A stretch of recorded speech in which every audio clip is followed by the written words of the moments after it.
I remember joking with my business partners because at that point in time, I was flying in the face of basically every financial advisor, but I was really betting on myself. And it was because Josh, one of my friends, who was one of the partners, he's like, how come you're not contributing to your 401k? Like, we have a 5% match dollar for, like, why are you not contributing? I was like, because this company's my fucking 401k. Like, if this doesn't work, I'm fucked. Yeah. So I'm all in. Yep. Like, there's no hedge. Welcome to Married to the Startup.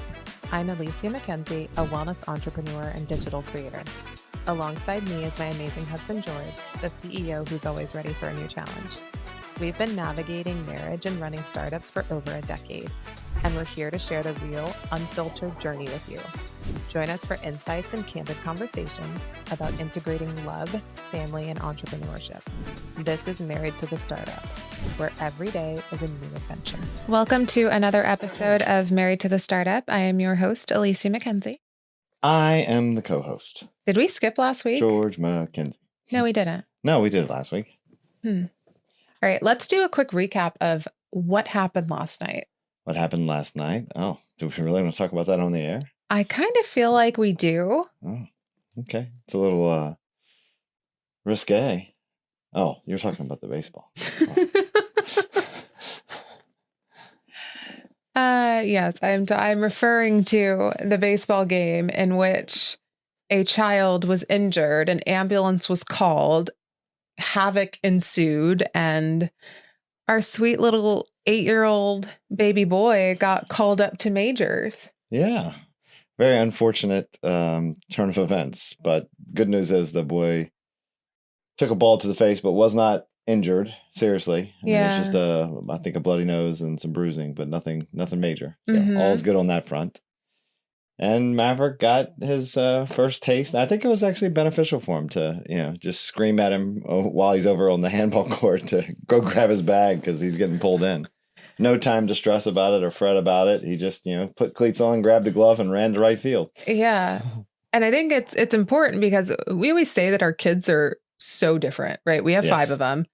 Their personalities are all like different shades of whatever personalities, right? Some are very risk adverse. Some are very fearless. Oh, yeah. And Mav gets a lot of grief because he is very much like the I don't give a fuck about anything type of kid. And without rules and structure, he's going to push the limit to find what that rule or the structure is. And the less structured the more wild he becomes. Yeah. And we get a lot of pushback from the schools because they're concerned that there's some sort of maybe learning difference or something, but I honestly don't.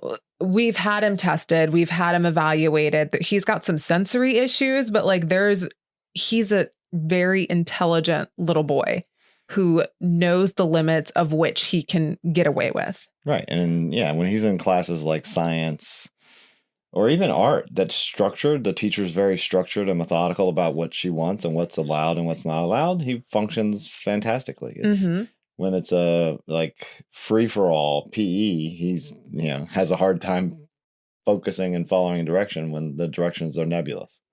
And as parents, it's easy to say, okay, he's not falling into place in certain things. Maybe you should consider therapies, or maybe you should consider ADHD meds or something. And I've talked to a lot of people that are in our position who feel the way we do, right? Like, we have a child who is on ADHD medication. She's very public about it. It's our oldest. And she did not get on those meds until she was later in her high school years.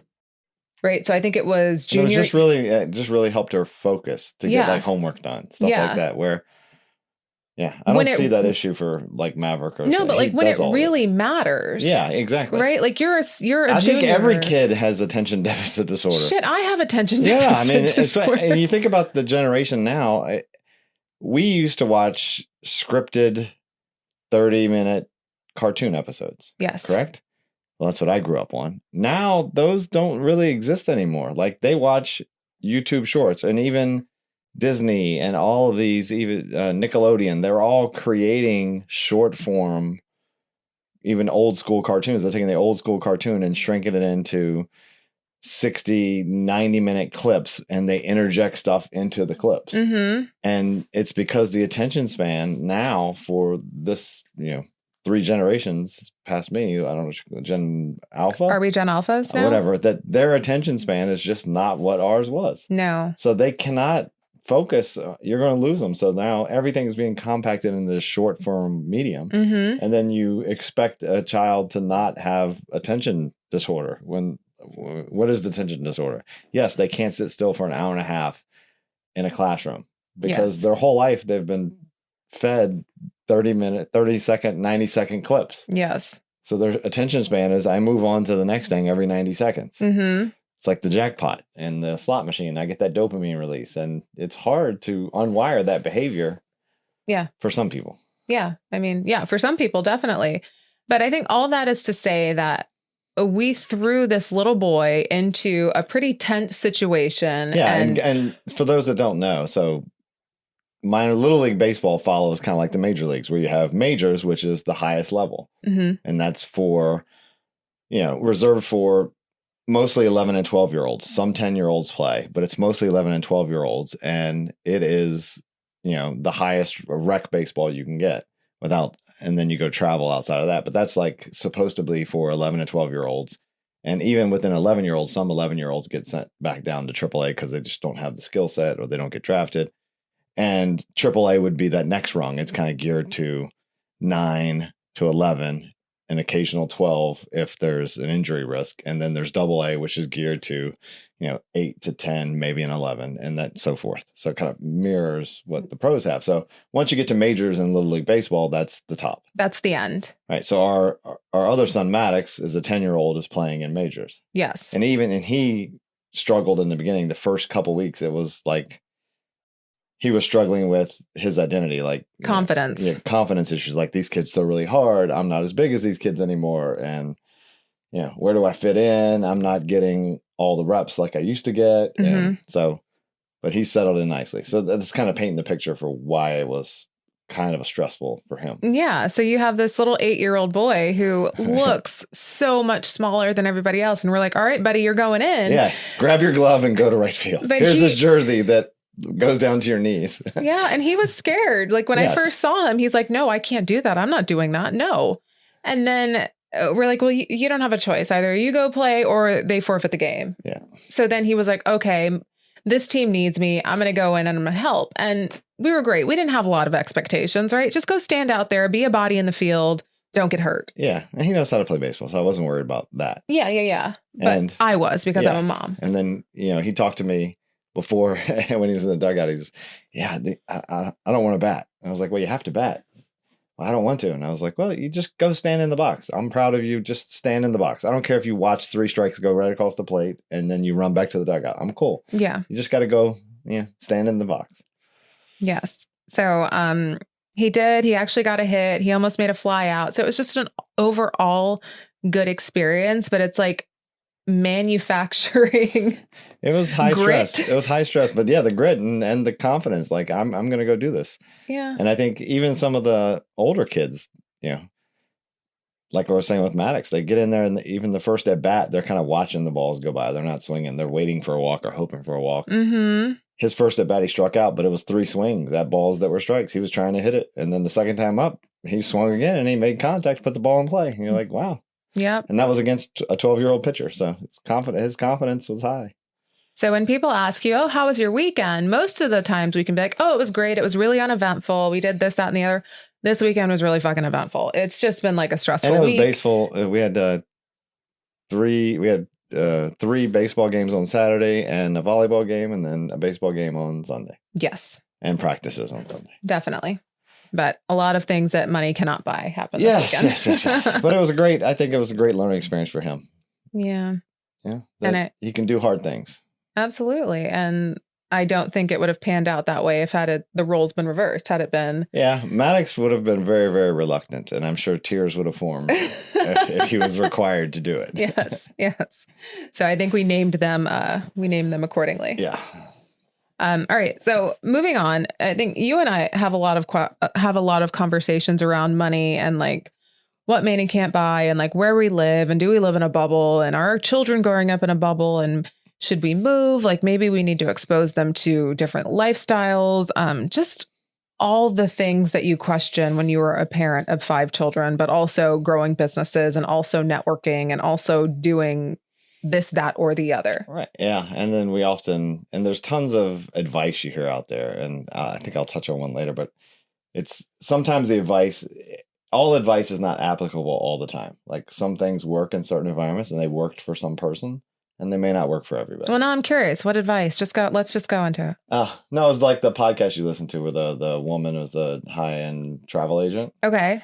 And the fake it till you make it. Like, I think that's a double-edged sword. Like sometimes it's yes, if you're not quite there yet, you kind of pretend to be bigger than you are, pretend to be more than you are.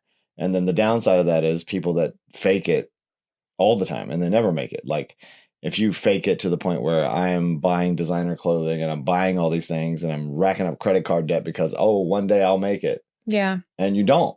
And your whole life you've kind of fallen into this fake it thing and you spend more money than you make and you dig this hole for yourself and then you have severe unhappiness because your expectations versus reality are so far off. Yeah. So that's where I think that advice of the fake it till you make it, it's all in context and there has to be boundaries. And yeah, it works for some people. Some people it works, right? You fake it, you pretend that you know what you're talking about and eventually it works. Yeah. But I think there's probably a larger portion of people that fake it and don't make it than there are that fake it and make it. Well, and I think there's this version of having money and wealth that can be seen as like, they're living the great life, right? And then you see that version on social media and you can't tell the difference between who is actually living that life and who is just playing that role for the audience. Right. And I find it hard to have a realistic mindset about what people can afford what and where based on the lifestyles that they're living in relation to ours, right? And it's hard to say this because like I want to be sensitive, right? But you always get on me about having an unrealistic expectation about what people can afford or who's making what money or this, that, and the other. And I think it is because of the social media realm where everybody looks like they can afford everything that we can. Yeah. I think that's the fallacy of the social media, snippets and fake it till you make it is it's very hard to differentiate who's honestly purporting like their lifestyle versus who's manufacturing a lifestyle that doesn't really exist. I'm older, but I can't remember when the commercial came out, but it was a commercial that obviously stuck with me because I remember it. It's quite funny. It's a guy, he's mowing his grass on this riding lawnmower. And then his wife is sitting by the pool and his kids are playing in the pool and he's driving and he's like, I've got a 5-bedroom house. We vacation 3 weeks a year and we've got the pool and I've got 2 I can't remember the high-end cars, blah, blah, blah. And he goes through all these things and he goes, and I'm in debt up to my eyeballs. Right. Yes. And you're like, exactly. That's exactly what a lot of people are doing. Which I guess I can kind of wrap my head around it. I mean, when this is like 2000, but we only had 2 kids too, right? Like 2008, 9, like we stretched to get into our townhouse. And then when we moved to the Fairfax Station house, like we stretched to get into that house, but we always knew that the earning potential and the payout was eventually going to come, or at least I did. Yeah. I mean, I thought it would come. Like I remember joking with my business partners because at that point in time, I was flying in the face of basically every, financial advisor, but I was really betting on myself. And it was because Josh, one of my friends, who was one of the partners, he's like, how come you're not contributing to your 401k? Like we have a 5% match dollar for why are you not contributing? I was like, because this company's my fucking 401k. Like if this doesn't work, I'm fucked. Yeah. So I'm all in. Yep. Like there's no hedge. 100%. This is going to work. 100%. Right. Yeah. So it's kind of like, is that fake it till you make it? Or is that more of the, I think that's more of the manifestation mindset, right? Yeah, that and betting on yourself, right? There's some part of it betting on yourself. Like, I know I'm going to make this work. Mm-hmm. But, yeah. Who's to say that everybody on social media? Well, I think the downside of that, like at that point in time, I wasn't going out. I didn't buy a Lamborghini. I wasn't buying expensive clothes. I wasn't pretending to be a multimillionaire. Mm-hmm. Right? My lifestyle was that of our lifestyle was commiserate to how much money I was making. Yes. It was just, we knew the future could be brighter and would be brighter because we were going to make it that way. Yeah. But we weren't mortgaging our future for, stuff today. Yeah. Which is what I think a lot of people do. And that whole fake it till you make it, mortgage the future for today. Right. And that's been actually coined a term, right? It's the rise of aspirational poverty. Aspirational poverty. Just to me, that's like, I'm aspiring to be poor, but I guess you're becoming poor because of your aspirations. Yes, it is people going broke, performing a lifestyle that they cannot sustain. Yeah, I think that's been around forever. It just was never called that, but that's good. Maybe it's more out there because you see it so often. Yeah, and it's probably because it's happening more because of social media. You see, it used to be keeping up with the Joneses, right? Was the thing. Like, my neighbor got a new car. I need a new car. Mm-hmm. Now your neighbor who gets the new car is 6 states away and you've never met them. Yeah. But you're like, well, that guy works in real estate and he just bought a brand new car. I work in real estate. I should have a new car. And then you're like, oh, someone's, you know what I mean?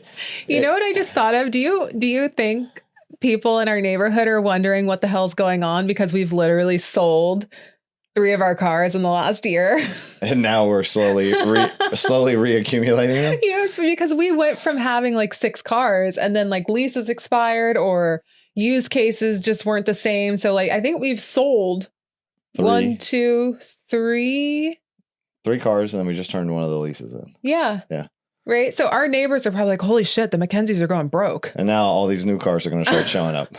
But that was one thing that somebody had mentioned to me on social media. I was like, oh, you shouldn't be so ostentatious. I was like, if you have seen any of my social media presence, I think I'm one of the least ostentatious people on social media. Maybe I'm too, I don't know. Are we ostentatious on social media? I'm not on social media, so I don't know. You see my stuff. Yeah, I don't think so. I mean, it's different. Like, some people are doing it on purpose. Like, you flash, I'm going to do this reel and I'm going to be in my closet where you see 12 Hermes bags behind me, right? Vomit. Like, you see that all the time. Yeah. I don't think you do that. No. But because I don't give a shit. There are things that our lifestyle possesses that the average person probably doesn't. Absolutely. But I can't change my lifestyle. Exactly. And if it bothers you, then don't fucking look. I think it's the difference of being authentic versus not. Like, I think some people are purporting to be wealthy, so they have all these things in their stories to make people think they are wealthy. Like the people that, like the housewives that were, pretending to be rich and then meanwhile, filing false claims and insurance fraud. Oh my gosh. So, I mean, I think there's a lot of that goes on, and Instagram and all these social medias contribute to it because everybody wants to be like the keeping up with the Joneses of keeping up with everybody on Instagram. Yeah. So what do we tell our kids? To me, I think it boils down to just happiness. Like, what actually makes you happy?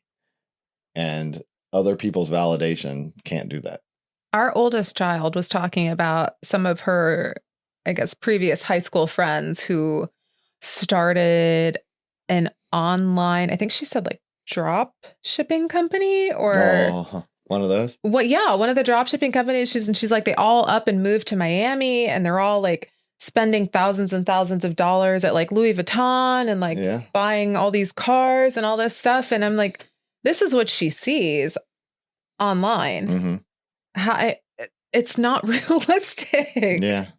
It's not realistic. So, but I mean, I don't even know what to tell her about situations like that. Don't look, or it's not real, or it's temporary. I mean, yeah, I would say that probably, I don't know. I'm sure there's stats out there. It's probably 5% of what you see on Instagram is real.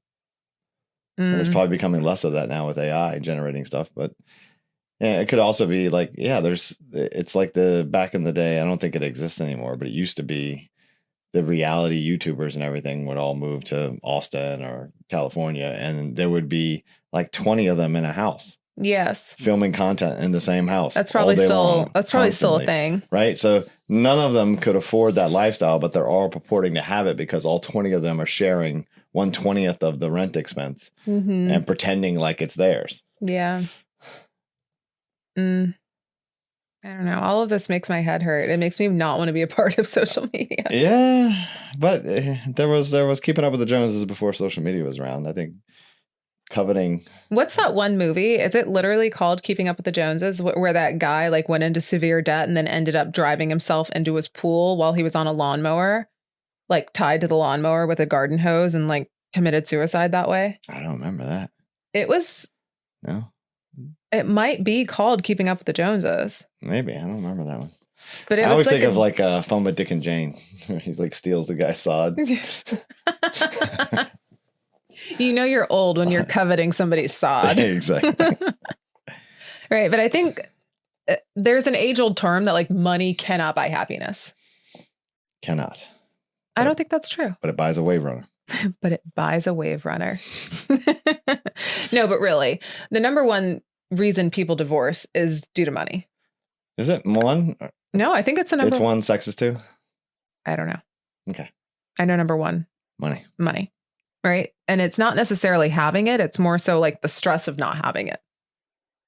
Yeah. I mean, it creates friction, right? Especially when both partners aren't aligned on spending habits or earning goals. And you know, it all comes down to expectations. Like if you have an expectation of I'm going to be wealthy and I want to be wealthy, and your partner's like, I'm a saver, I'm trying to make sure I pay rent, it becomes difficult to both of you to have the same experience and your expectations to be met. Wait, say that again? Like if one person's a fake it till you make it. Okay. Spend. Oh, so not and the actually other one, wealthy. Right. And the other one's like, I've got to pay the rent. Okay. Like it creates an incredible amount of friction because the expectation is we're partners, we got to pay the rent. Absolutely. Versus the other person's expectation is, well, I'm going to live this lifestyle until it happens. But you're a saver. I am. I'm a spender. Yeah. We work. We do, but we also have honest conversations about finances. Yeah. The universe will and provide. I get grumpy. The universe will provide. I am the universe. Bullshit. Bullshit. All right. Can we talk about the housing reality? Because sure. I was looking in Redfin. I look at that too much too.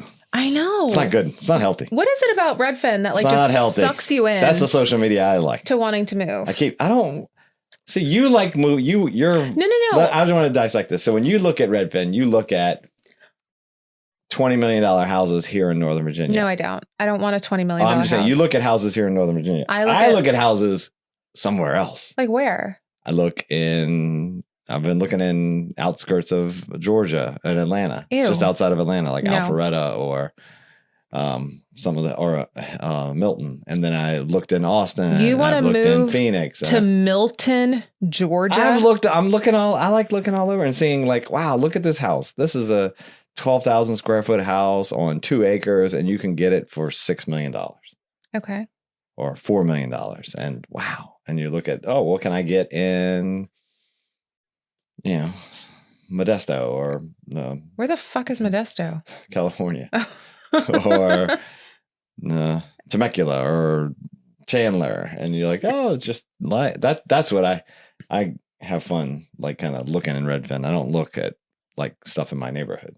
Why? Because I have no desire to move from my house here to somewhere else here. I guess to each their own. Yes. See, but I don't think I would ever leave this house because we have a 2% interest rate. Yes. And what would we get if we got a new mortgage? It'd probably be like 6%, right? Yeah, close to it. Right. I mean, the 30-year fixed mortgage is averaging 6.3 right now. Right. Yeah. I don't think we'll ever get back to the pandemic level, sub 2%. It was great. Great while you had it. That'll be the lowest interest rate we'll ever see in our lifetime. Maybe. Well, I know I'm holding out hope for the life of abundance that Elon Musk is promising me. That, robots and AI will solve all the challenges in the supply chain and production. And there'll be no more inequities. That's what he's promising? Well, abundance, yeah. Okay. Got it. But let's talk about, like, I know several people trying to find homes right now. It's a challenging housing market. Why? I think. Is it inventory? Is it people not wanting to leave because they're married to their interest rates? Like, what's going on? Yeah, I think it's both of those things. I think it's been a suppressed inventory for a long time because of interest rates and lack of building new homes, especially large scale projects. Yeah. That, you have a lack of supply. And then now when supply hits the market, there's still this pent up demand out there. And you got, I think young people aren't buying houses. No. So I think the average first time home buyer was like 40 years old or something. Is that true? Yeah, it's up there. Jeez. How old were you when you bought your first house? I think I was like 22, 23. Okay, it's pretty young. Yeah. How much was it? $2,099. $2,099. Yep.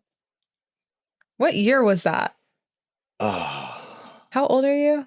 I'm 49. No, you're not. Yes, I am. Are you sure? I'm positive. Pretty positive. Okay. Yeah. So it was in like 2000. Early 2000s? 2001.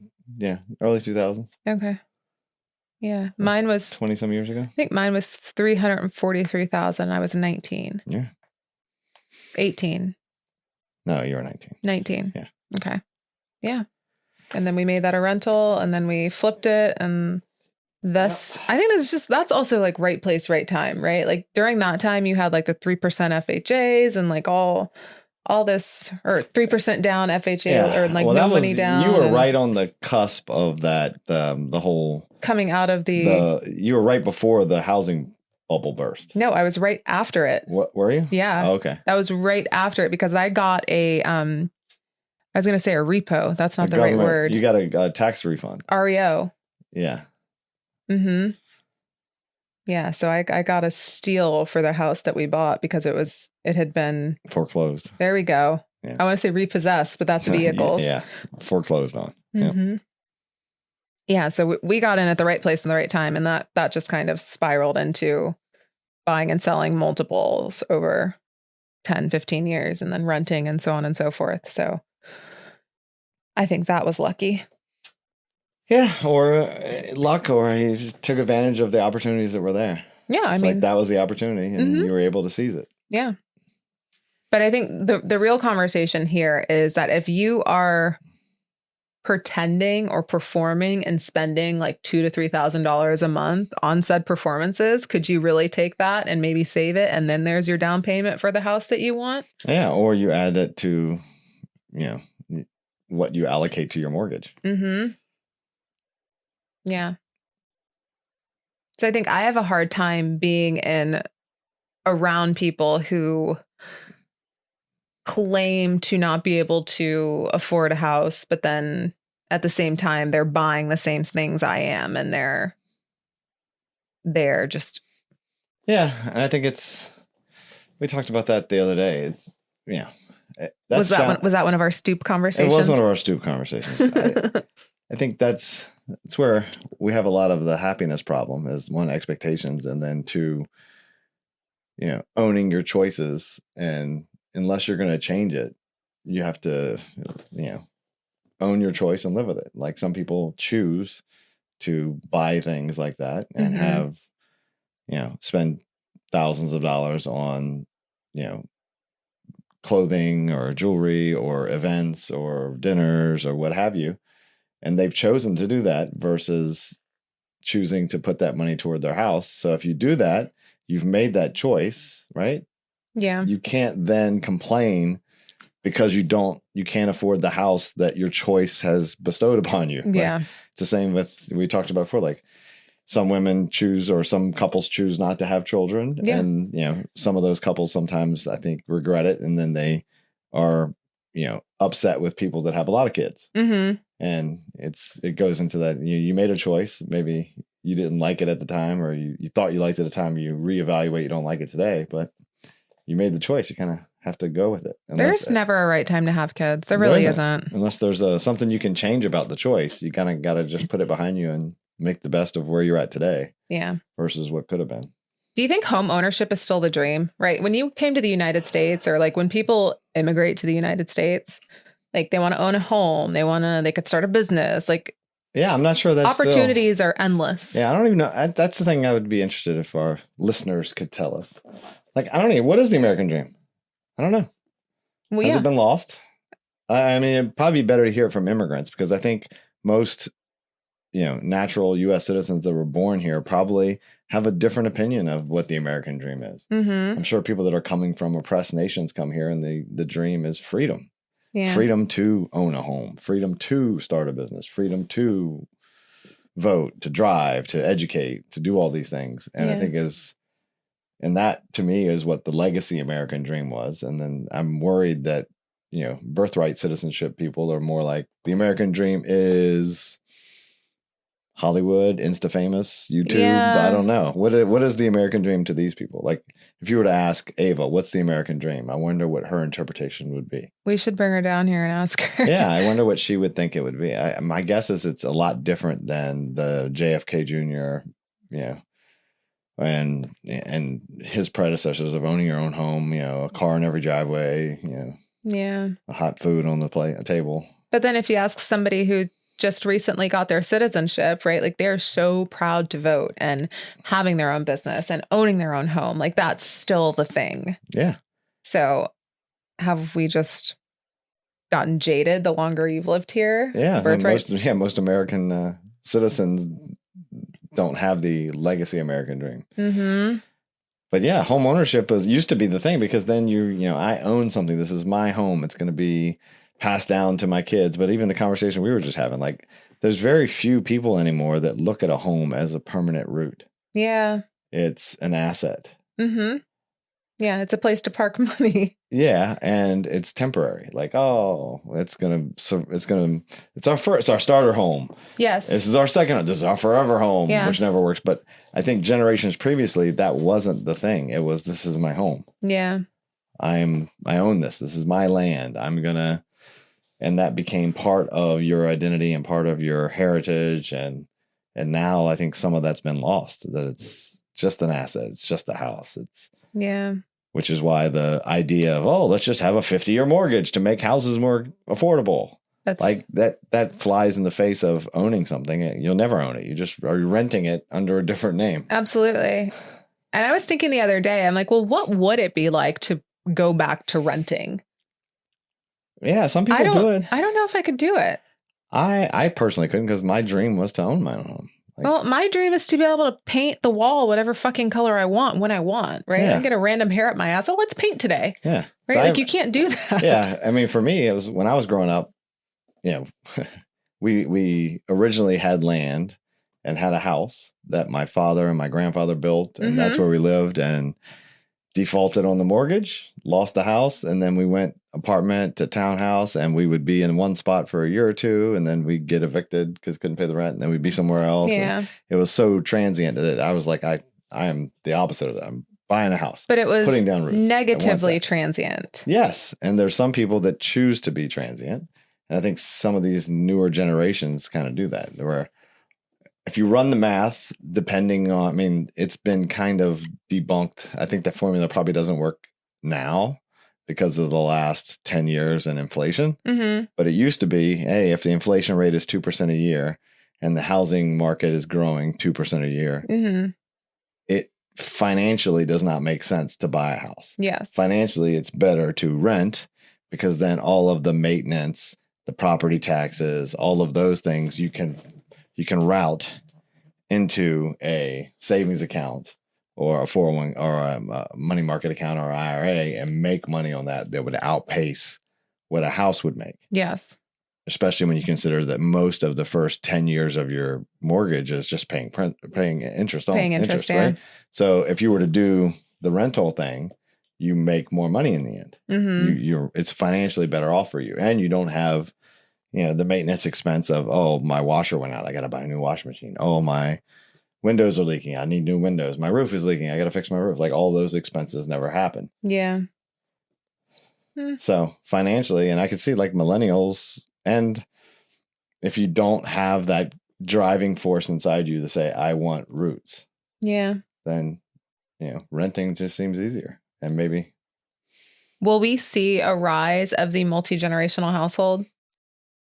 I think so. I think because of the birth rate problem. They're going to have more old people than young people. And if, the price to buy things are more expensive, so you're going to want to have help, either childcare help or help paying the bills. So having a multi-generational household helps in that regard. And then there's going to be a lot of older people that need people to care for them and be around. Yeah. And I think that's a good thing. I think civilizations, that's how we used to be. And then somewhere, I don't know when, it became, uncool to have a multi-generational household. I don't know. This is our, 12th year having a multi-generational household? Yeah. Right? 2014? Yeah. And it was born out of necessity. Yeah. Because our townhouse burned. Yes. Caught fire, so we moved in with your mom. And then it just became, why would we go buy another townhouse? So we have a house. She has a house. She's at our house most of the time. Or we're over there. Yeah. And we could just put our money together and get this $1 million house. Yep. And we're like, let's just do that. Let's just do that. And 14 years later, here we are. Yep.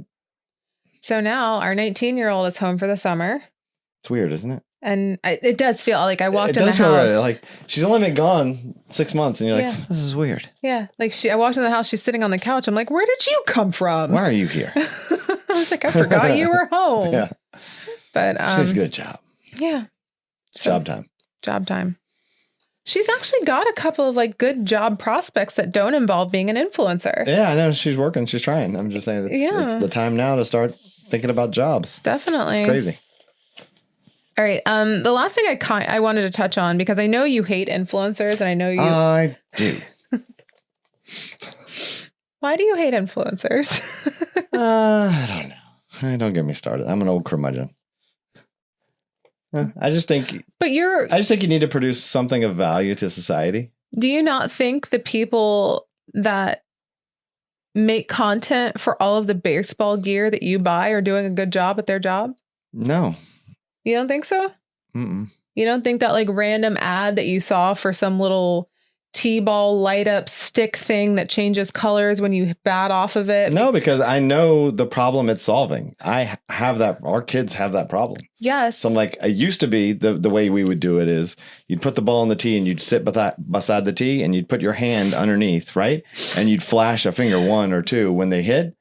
And you risk getting hit in the face or a ball coming off and hitting you. And you're like, wow, I can do this. I can accomplish the same goal without having to get my face hit. This is not the debate on whether or not it was a commercial that influenced me. It was a commercial ad, which has always been around. Who do you think produced that ad? Do you think it was a high production, or was it like a UGC video in which the company paid some brand to make? I think it was an ad. I choose to believe it was an advertisement paid for by the brand marketing company. Okay. You can believe that, but I can, and I shall. If you look at a lot of the branding coming out from like your Uniteds or all of these big name companies, they're paying for user generated content to run as ads on all of their platforms. Okay. So let me rephrase. If it's user-generated content, so it's basically an advertisement, which is created by an influencer, then to me, that is just a commercial. What I disdain is people that have YouTube channels or Instagram channels, and they try to sell you shit that isn't UGC. It's just them posting with, ooh, look at my new Joyride candy. Oh, I'm going to do this video about me flying all over the world so I can pitch my Joyride candy to you. And like that I don't like. Okay, don't talk shit about him because I know exactly what YouTube you're talking about. And his videos are adorable and I watch them with our son. So I think what you don't like is the grift. Yes. There's a big difference between an influencer making actual content and UGC and giving it to brands and being paid accordingly for the work that they're putting into this versus anybody on social media who will shill any product that somebody sends them. Mm-hmm. That is what you don't like, correct? Correct. Or do you just not like all content creators? I guess, I don't know. I'm trying to figure it out. It's a turning point in society, especially when it comes to media. And you see it happening in real time. Like the Oscars just came out with their criteria, and to be nominated for an Oscar, you have to be a human. Gosh. No, I mean, it's true. They put it out there because there are now AI characters in movies that are generated 100% by AI. Yeah. So you cannot be eligible. And then the same with the script. The script has to be 100% written by a human. How can you tell? I don't know how they're going to do it, but that they're setting the guidelines for this is the criteria to get an Oscar. Yeah. Your screenplay, your writing, your music, all has to be done by humans, no AI. And I think what they're trying to do is create this category because if you look at it, the industry, the production companies, like if they have the rights to you, your name, image, and likeness, they can use AI to have you be in whatever movie they want. Yeah. And same with have AI write the movie, have AI orchestrate the movie with music. And there's no more need for, people to create sound effects. Like AI could just do all that. Oh my gosh. Right? And I think the Academy Awards is trying to protect that industry by saying it's got to be human only. Yeah. And if you think about that's where it's a long way of coming back to, I'm worried that scripted television could die. Yeah. Because, our kids don't watch scripted television. No, they don't. It used to be, my generation was all scripted. Your generation was scripted under the guise of the real world. Real world. Yeah. It was scripted, but it was under the guise of reality TV. Yeah. And now I think it's gone from that to reality, just streaming whatever, or AI driven content. That's interesting. It's like that pivot's happening. And worry in the future that there won't be scripted television. It'll all be 60, 90-second snippets of AI generated whatever, or some user screaming into the microphone. Oh my gosh. Right? I think I worry about that. That's a valid concern. Yeah. I mean, it's hard for our son, it's hard for Maverick to sit for a 2-hour movie. Yeah. And I think some of it is just him, but I think some of it's just that generation, like sitting still for 2 hours, watching something is hard. One thing, build a plot and a story arc. Like they want all that in 90 seconds. Right? Yeah. And I get it. I get entertained too. Like I love watching some of the stupid AI stuff where like, I'm going to put Tom Cruise in every scene running. Like every famous movie, I'm going to insert Tom Cruise running. And I was like, I'm sold. I'm watching this for 60 seconds. This is awesome. Oh, how did we go from talking about grift and influence to Tom I don't Cruise? know. My mind is it's a wonderland. It's a lot of context. It's a lot of data parts. Points and very loosely coupled. It's a lot of moving parts. Oh, I don't even know. Like, how do we get back on track here? I don't know. But that is no. So, in order to win an Oscar, you have to be a human. Yes. And in order to have your screenplay win an Oscar, it has to be fully written by you. Yes. I'm just wondering how they're going to evaluate and prove said screenplay. It'll be the same way that everyone does, like teachers do. Like teachers have used the AI. That doesn't really work foolproof, though. It works well. You know what I've been doing a lot? What's that? I found this app called Whisper Flow, and it's basically like voice memo. I don't know why I like Whisper Flow better. I think I like the way it presents the dictations, but like I can, and because you can whisper to it, like I could be somewhere and I could be sitting right next to you and I'll just whisper exactly what I'm thinking and it'll dictate it for me. Or like I dictate all of my emails, I dictate a lot of context notes, so on and so forth. And then that's what I use in all of my LLMs to create whatever I'm trying to create. Right? Right. Because typing makes me feel like a barbarian some days. Like it's just. I type better. I think better that way. It feels clunky. And like, I think my mind moves faster than I can type and I'm skipping words. So it's easier for me to dictate what I'm trying to get across and the ideas. And then I take that dictation and I turn it into whatever written context I need. You know what's funny? Is I remember I was at Adobe in one of their conferences and they were talking about digital marketing and, scaring the shit out of everybody about how much information they know and how they categorize every human on the internet into like one of 8 categories and subcategories. And that's how they market to you. Yeah. But the thing that I took away and what you just hit on is they were talking about kind of like we talked about the transformation of, reality TV to, scripted, unscripted, blah, blah, blah, is my generation, right? Our preferred, I'll say the generation before me, their preferred interface was command line text. Yeah. Okay. My preferred interface is keyboard, right? Keyboard, mouse. That's my preferred interface. Mm-hmm. Your generation's preferred interface was touchscreen, touch. Yeah. Touch phones, touch screens. And then now the next generation is going to be audio. Like touching. Why would I touch it? Yeah. I can just talk to it. Yeah.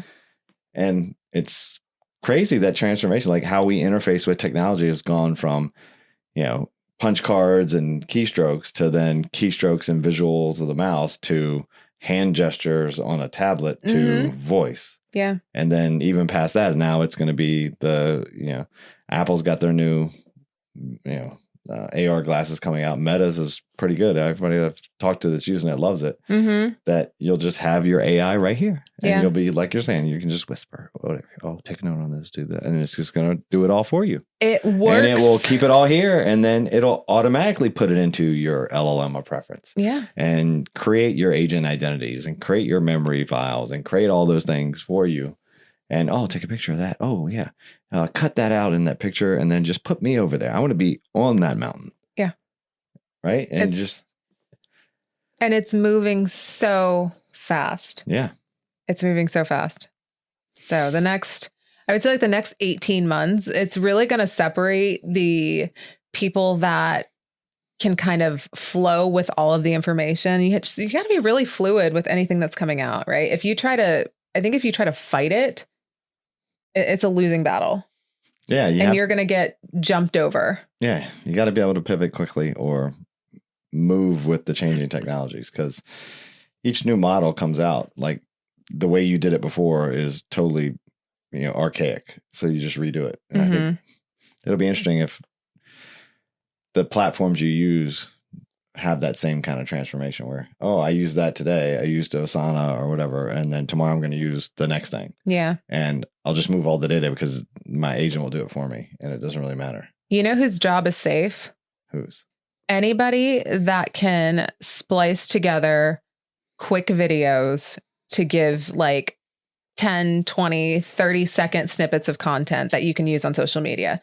Because that is the literal bane of my existence. You don't think an AI agent could code that out? I don't know. Can you do it for me? Probably. No, I don't think an AI agent could code that out because it takes a lot of nuance to decide what a end user is going to stop the scroll for, right? AI can't tell you that. It can do trends on what's working. I don't think it can. I really don't. I think that is the one job that is safe. Why do you think? I mean, humans... Is it just guesswork? You're like, I'm just going to see what works. I mean, if I give you 5 minutes of video, right?